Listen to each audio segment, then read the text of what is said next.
중산제일교회 성도 여러분 안녕하세요. 이번 주 수요 성경 공부는 전도서 7장 1절에서 4절 말씀입니다. 좋은 이름이 좋은 기름보다 낫고 죽는 날이 출생하는 날보다 나으며 초상집에 가는 것이 잔치집에 가는 것보다 나으니 모든 사람의 끝이 이와 같이 됨이라. 산 자는 이것을 그의 마음에 둘지어다. 슬픔이 웃음보다 나음은 얼굴에 근심하는 것이 마음에 유익하기 때문이니라. 지혜자의 마음은 초상집에 있으되 우매한 자의 마음은 혼인집에 있느니라. 오늘 말씀의 전도서는 교회에 속해 있는 사람들, 즉 하나님께 부름받은 사람들이 사는 삶을 가르치는 책입니다. 전도서의 저자는 그리스도인들은 어떻게 살아야 하는지를 가르쳐 주고 싶어 합니다. 오늘 우리는 전도서를 통해서 그리스도인인 우리에게 삶에 가르치는 말씀을 드리려고 합니다. 전도서에서 하나님은 세상의 가치관과 욕망으로 굳어져 있는 그리스도인들의 지각을 찔러서 그리스도인의 삶의 자리에 되돌려 주고 싶어 합니다. 오늘 말씀을 들어가기 위해 하나의 질문을 던져보려고 합니다. 여러분은 무엇으로 행복하십니까? 우리가 흔히 행복의 조건이라고 말하는 몇 가지를 살펴보면 이러합니다. 첫 번째는 부와 명예입니다. 물질이 넉넉할 때 행복합니다. 거기에 다른 이들로부터 존귀함을 받는다면 금상첨화겠지요. 요즘은 물질이 그 사람의 인격을 좌우하는 시대에 살고 있습니다. 물질이 그 사람의 존귀의 축이 되고 있습니다. 두 번째는 후손이 많아서 잘 되는 것이 행복의 조건입니다. 어르신들이 모이면 하는 자랑거리 중에 하나는 자식 자랑, 손주 자랑이시지요. 세 번째 행복의 조건으로 생각하는 것은 오래 사는 것입니다. 어른들의 소망이 9988234라고 합니다. 99세까지 팔팔하게 살다가 2일 앓다가 3일 만에 죽는 것이라는 겁니다. 이 땅에서 많은 사람이 오래 살기를 기원합니다. 장수는 동서양을 막론하고 복 중의 하나로 여겨지기도 합니다. 행복의 조건 네 번째는 지식을 갖는 것을 행복의 조건이라고 생각합니다. 아침에 돌을 얻으면 저녁에 죽어도 좋다라는 말도 있듯이 특히 우리나라는 지식의 열망이 큰 민족입니다. 그래서 공부 잘하는 자녀가 있으면 집안의 자랑거리가 되는 것이지요. 왜 그럴까요? 일반적으로 이런 조건이 행복을 가져다 주는 조건이라고 생각하고 있기 때문입니다. 그러나 전도자는 전도서 6장에서 이러한 주장을 일거에 일축시켜 버립니다. 우리가 생각하는 행복의 조건들은 사람의 마음을 무겁게 하므로 불행한 일이다 라고 표현합니다. 우리가 추구하는 행복의 공식을 살펴보면 이렇습니다. 행복은 누구나 가지고 싶어 합니다. 그리고 욕망을 충족하는 것이 돈이라고 생각하지요. 세상 사람들은 돈이 많아야 행복의 수치가 올라간다고 생각합니다. 그래서 연봉을 많이 주는 곳을 가게 되고 부동산 투기를 해서라도 돈을 많이 벌려고 합니다. 그래야 내가 하고 싶은 욕망을 채울 수 있기 때문입니다. 그러나 돈은 한정되어 있어서 다른 사람들과 늘 경쟁해야 합니다. 돈을 많이 벌려고 하다 보니 경쟁자가 늘어나고 그러다 보니 오히려 행복을 놓치게 되는 아이러니 속에 빠지게 됩니다. 다른 사람이 누리고 있으니 나도 누려야 된다고 생각할 때 우리에게 행복은 멀어집니다. 우리의 욕망은 끝이 없기 때문이지요. 전도자는 이런 행복을 목적으로 두고 사는 인생을 헛되다라고 말합니다. 이 세상에서 소중하게 여기는 것들이 인생의 궁극적인 목표가 될 수 없다라는 것입니다. 그래서 전도자는 죽음이라는 삶의 원점에서 돌아보자고 촉구하고 있습니다. 전도서 7장 2절입니다. 초상집에 가는 것이 잔치집에 가는 것보다 나으니 모든 사람의 끝이 이와 같이 됨이라. 산 자는 이것을 그의 마음에 둘지어다. 메멘토 모리입니다. 모든 사람의 끝이 죽음인 것을 기억하고 삶의 목적이 바뀐 것을 수정하고 돌아가야 한다라는 것입니다. 중세 유럽의 흑사병의 창궐로 모든 사람의 죽음을 성찰했던 화가들 중 한 사람은 한스 발동입니다. 그가 그린 인생의 새 세기와 죽음이라는 작품은 많은 사람들에게 알려져 있습니다. 그의 그림을 보면 어린아이, 젊은 여성, 젊은 노파의 모습이 차례로 그려져 있고 뒤편에 죽음의 메신저가 모래시계를 들고 있습니다. 세월이 흘러서 모래시계의 모래가 모두 내려가면 죽음이 찾아온다는 것을 보여줍니다. 죽음은 누구에게도 예외는 없습니다. 어느 누구도 세월을 막을 수 없고 노화의 과정과 죽음은 인간의 보편적인 운명입니다. 한스 발동은 그의 그림을 통해서 인간의 유한함을 돌아보고 죽음의 불가피함을 마음에 두었던 화가였습니다. 두 번째 작품은 이탈리아의 작가 지오반니 보카치오의 단편 소설집 데카메론입니다. 주춤하던 코로나 바이러스가 요즘 다시 확산되는 시점에 있습니다. 그렇기 때문에 더 마음에 가는 작품 중에 하나입니다. 이 책은 14세기 흑사병이 피란체 전역을 휩쓸었던 대참사를 배경으로 하고 있습니다. 7명의 기부인과 세 젊은이가 10일 동안 이야기를 나눈 100가지 이야기를 담고 있는 책입니다.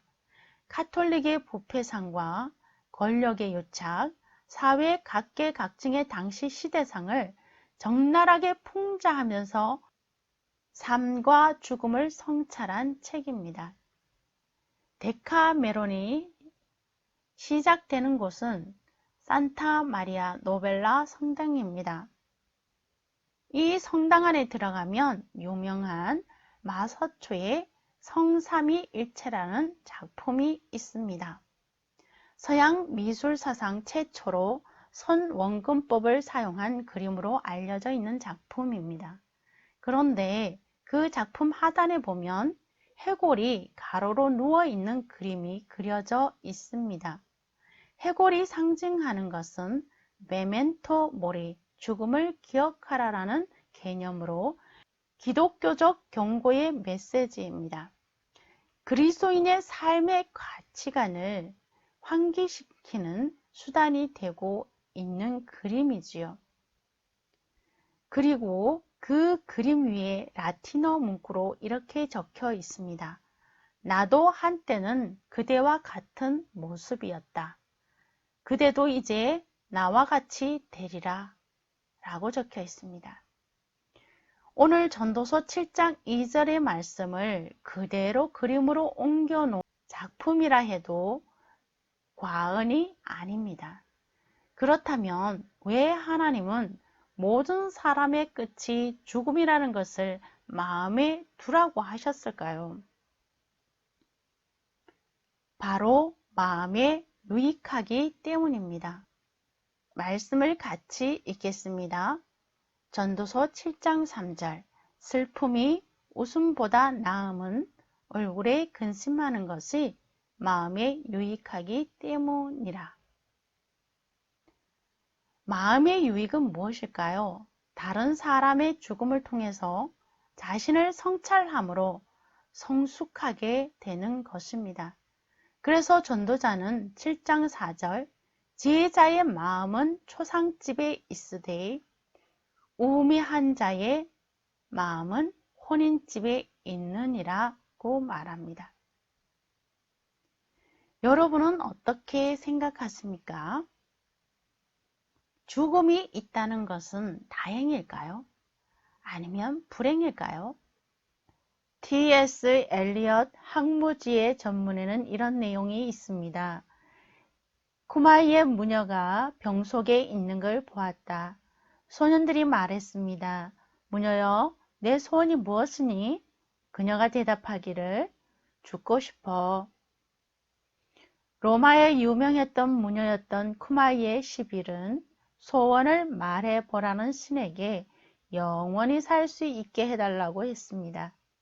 신은 그 말을 들어주었지만 영원한 젊음을 달라고 하지 않은 10일은 늙어서 병 안에 들어갈 정도로 쪼그라들었고 죽음을 맞지 못하는 지옥 같은 삶을 살게 된 것입니다. 죽음은 누구에게나 주어지는 것입니다. 죽음에 대한 사람들의 생각은 어떨까요? 나는 언젠가는 죽을 것이다. 그러나 지금은 아니야. 아직은 시간이 있어. 이렇게 죽음을 남일처럼 생각합니다. 인간은 죽음에 이르는 존재다라는 말을 한 마르틴 하르데거의 말이 유명합니다. 인간은 죽음을 의식하고 사는 존재입니다. 죽음이라는 마지막을 의식하고 살기 때문에 오늘 어떻게 살아야 하는지를 고민하게 되고 이를 통해서 성숙할 기회를 얻습니다.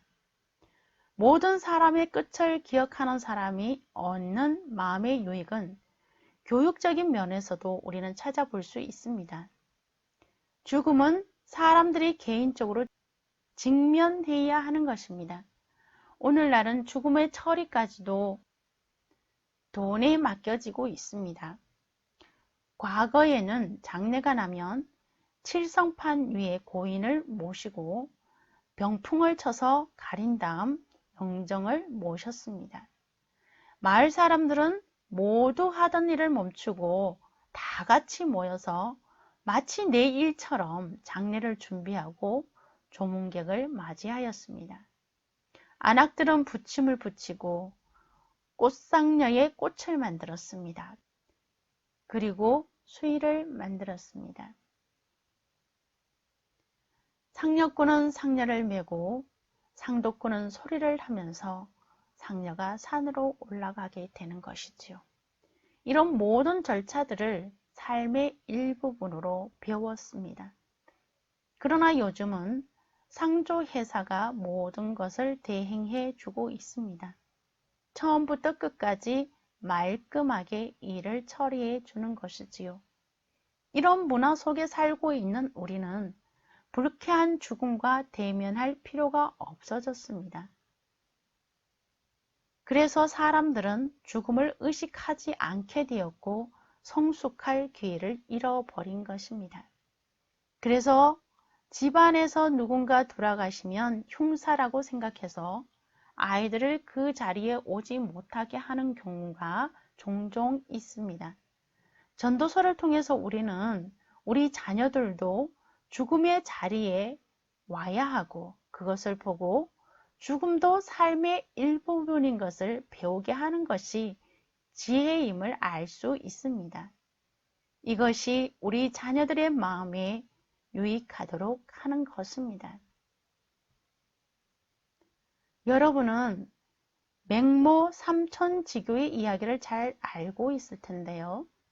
숙명여대 이경숙 총장님이 퇴임을 앞두고 맹모 삼천지교를 이렇게 설명했습니다. 핵심은 맹자의 엄마가 아들의 교육을 위해서 파라군을 찾아 옮겨 다녔다는 것으로 접근을 하게 된다면 문제가 많다는 것입니다.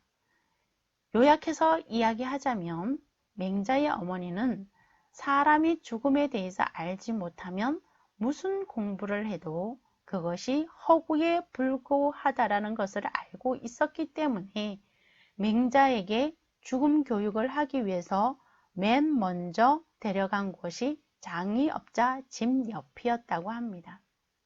아이가 삶과 죽음의 의미를 깨우치도록 한 것입니다. 그리고 사람이 가장 치열하게 경쟁력을 느낄 수 있는 것이 시장통입니다. 그래서 두 번째 이사한 곳이 시장이었습니다. 이렇게 삶과 죽음을 보게 한 후에 비로소 공부할 준비가 되었다라고 생각한 맹자 엄마는 서당으로 데려가서 이제는 글 공부를 하게 했다라는 것입니다. 죽음이 우리 삶에 미치는 영향을 살펴보면서 죽음이 실제적으로 우리에게 주는 유익을 살펴보려고 합니다.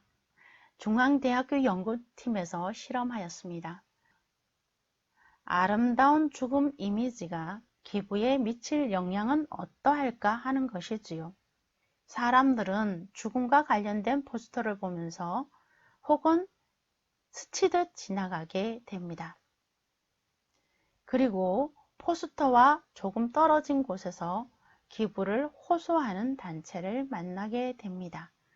이렇게 약 6시간 동안 진행된 기부 캠페인이었습니다.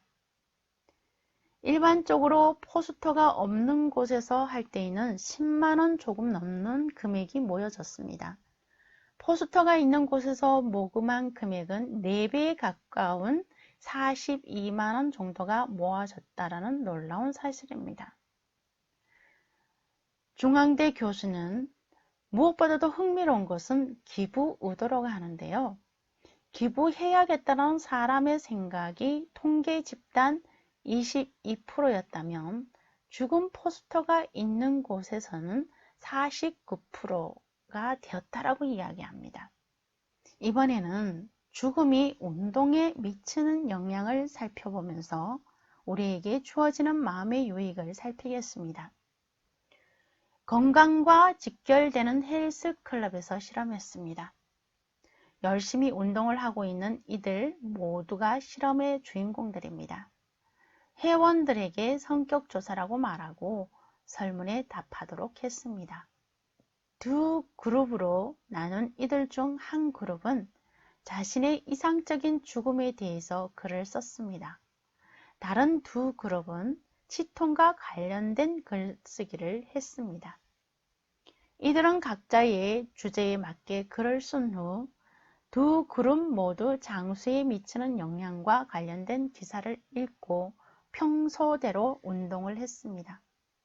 운동을 마치고 나면 미래의 운동 의지와 관련된 설문을 조사한 것입니다. 미국 심리학과 제이미 골든버그 교수는 논문에서 죽음이 운동에 미치는 영향에 대해서 이렇게 썼습니다. 실제로 운동량이 증가한 것을 확인할 수 있고 자신의 이상적인 죽음을 떠올렸던 참가자들은 2주 동안 더 많은 운동을 했다는 것입니다. 운동의 동기뿐만 아니라 실제 운동의 행함에 있어서도 그 비율이 높았다라고 하는 것이지요. 세 번째, 죽음이 인성에 미치는 영향, 마음의 유익은 어떻게 나타날까요? 어린이를 대상으로 실험해 보았습니다. 2명씩 짝을 이룬 7세 어린이가 20팀을 이루었습니다. 그리고 두 그룹으로 나누었습니다. A팀은 신데렐라 이야기를 통해 신데렐라 엄마의 죽음 이야기를 통해서 신데렐라의 마음이 얼마나 슬플까라는 것을 나누었습니다. B팀은 노래를 불렀습니다. 그 후에 가위바위보 게임을 하는데 이긴 친구는 사탕을 주거나 뺏을 수 있습니다. 사탕을 주는 것은 플러스 1점, 뺏는 것은 마이너스 1점으로 할 수 있습니다. 이렇게 진행했을 때 결과는 어떻게 되었을까요? 실험 결과 어린이들의 반응은 이러합니다. 신데렐라 엄마의 죽음 이야기를 나눈 A팀은 플러스 6점, 그리고 노래만 불렀던 B팀은 마이너스 3.29점이 나왔습니다. 이번에는 성인을 대상으로 실험을 해보았습니다. 청소년과 성인 13쌍씩 A와 B팀으로 나누었습니다. A팀은 영상 유언장을 남기고요. B팀은 곧바로 게임을 시작했습니다. 게임 방식은 주사위를 던져서 숫자가 큰 사람이 먼저 악수를 하거나 상대의 손목을 때릴 수 있습니다. 악수는 플러스 1점, 손목 때리기는 마이너스 1점. 결과는 어떻게 되었을까요? 실험 결과 영상 유언장을 남긴 A팀은 플러스 2.8, B팀은 마이너스 3점이 되었습니다. 이 결과로 우리가 보건대 죽음은 인성적인 면에서도 유익은 준다라는 것을 확인할 수 있습니다. 죽음이 심리에 미치는 영향은 어떠할까요? 놀랍게도 사람들이 앓고 있는 마음의 병, 우울증이나 무력감이나 이런 것들이 낮아진 것을 볼 수 있고, 이로 인해서 자살률도 낮아진 것을 알 수 있습니다.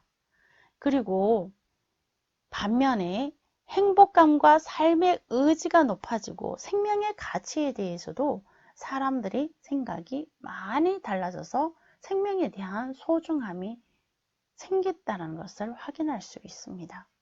오늘 여러 가지 실험한 결과를 보면 전도서 기자를 통해서 하나님께서 죽음을 기억할 때 주어지는 마음의 유익이 구체적으로 우리의 삶으로 나타난다는 것을 우리는 확인할 수가 있습니다. 우리가 잘 알고 있는 크리스마스 캐럴이라는 소설 속에 주인공인 스크루지는 돈 욕심이 아주 많은 고리대금업자였습니다. 남에게 늘 인색하게 굴었습니다. 그러던 어느 날 밤에 죽은 친구의 유령과 함께 자신의 과거와 현재와 미래를 한꺼번에 보게 됩니다. 그 후에 그는 깨달음을 얻게 되고 베푸는 삶을 살게 되었다라는 이야기입니다.